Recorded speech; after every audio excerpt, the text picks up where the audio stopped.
মধ্যরাতে দরজায় আঁচড় শুনে ঘুম ভেঙে যায় যুবকের।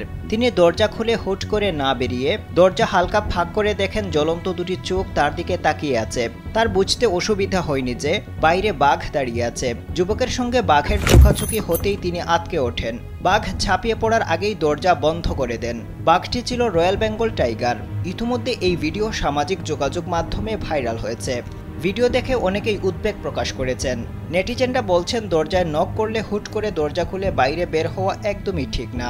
বিশেষ করে রাতের বেলা বেশি সতর্ক থাকতে হবে, তা না হলে কোনো কিছু বুঝে ওঠার আগেই ক্ষতি হয়ে যেতে পারে। একজন ইন্টারনেট ব্যবহারকারী লিখেছেন, কল্পনা করুন দরজা বন্ধ করার আগেই যদি বাঘটি ওই তরুণের উপর ঝাঁপিয়ে পড়ত, কিংবা ওই তরুণ হুট করে বাইরে বের হয়ে পড়লে তার অনেক বড় সর্বনাশ হয়ে যেত।